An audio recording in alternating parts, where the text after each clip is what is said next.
পুঁই শাক। তো এর জন্য আমরা প্রথমেই শুটকি, তারপর রসুন, শুকনো মরিচ এগুলো ব্লেন্ড করে নেব ভালো করে। তো দেখে ব্লেন্ডারে দেওয়া হচ্ছে সব কিছু মিক্সড করে আমরা ব্লেন্ড করে নেব। এখন আমরা এটাকে ব্লেন্ড করে নেব।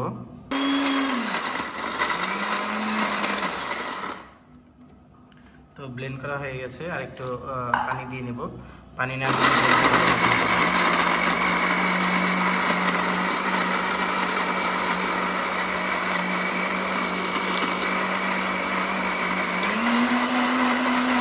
তো ব্লেন্ড করে নিয়েছি, আপনারা দেখতে পাচ্ছেন। তো এরকম একটা ডো হয়ে যাবে।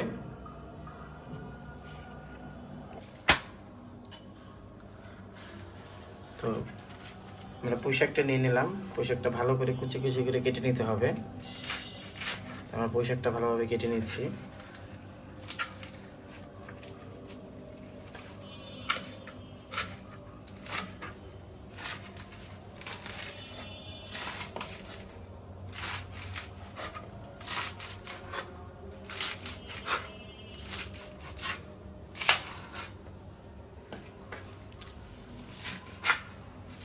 একদম কুচি কুচি করে কেটে নিতে হবে।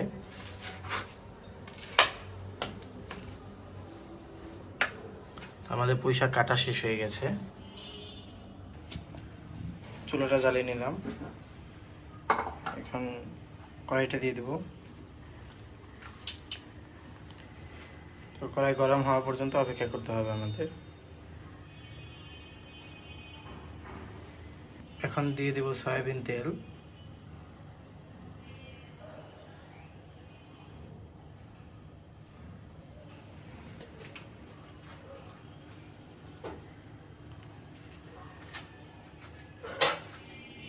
তেলটা গরম হয়েছে কিনা বোঝার জন্য তেলটা দেখতে হবে, দেখলে বোঝা যাবে। তেল থেকে একটু একটু ধোঁয়া উঠবে।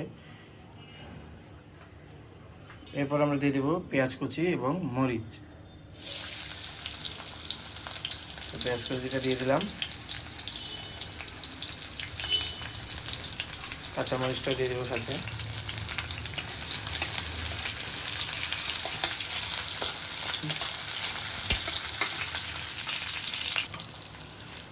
তারপর আমরা দিয়ে দেবো লবণ। পরিমাণ মতো লবণ দিবেন, যে পরিমাণ লবণ খান সেই অনুযায়ী পরিমাণ মতো লবণ দিয়ে নেবেন।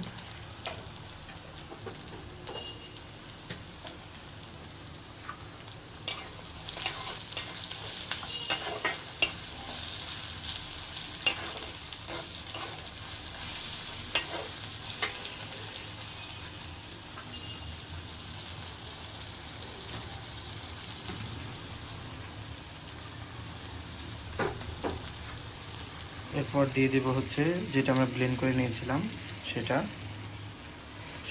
সেই মিশ্রণটা দিয়ে দিতে হবে।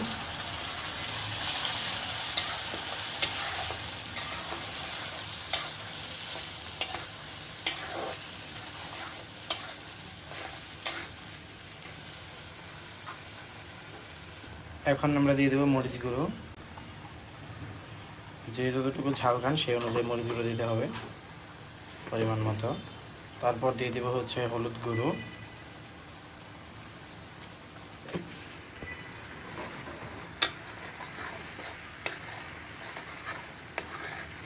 এগুলো দিতে দিতে ভালোভাবে মিক্স করে নিতে হবে।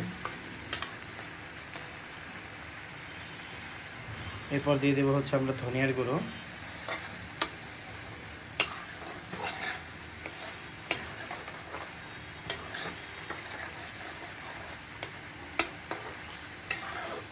এরপর আমরা দেবো হচ্ছে জিরার গুঁড়ো।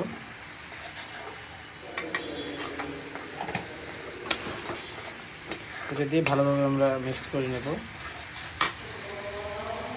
এবং শেষে আমরা দিয়ে দেব পানি, অল্প পরিমাণ পানি দিয়ে দেব।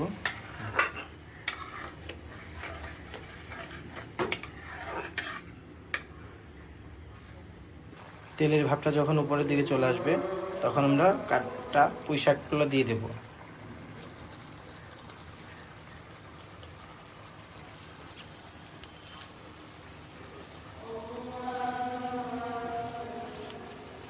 পুঁই শাক সব দেওয়া শেষ।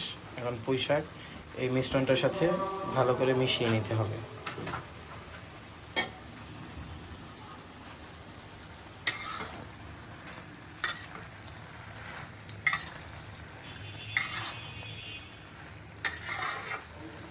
ভালো করে মেশানো শেষে এটা হচ্ছে ঢাকনা দিয়ে ঢেকে দিতে হবে।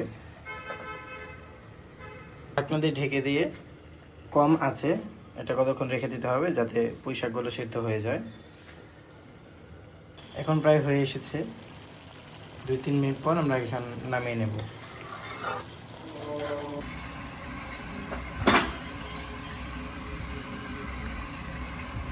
আর কিছু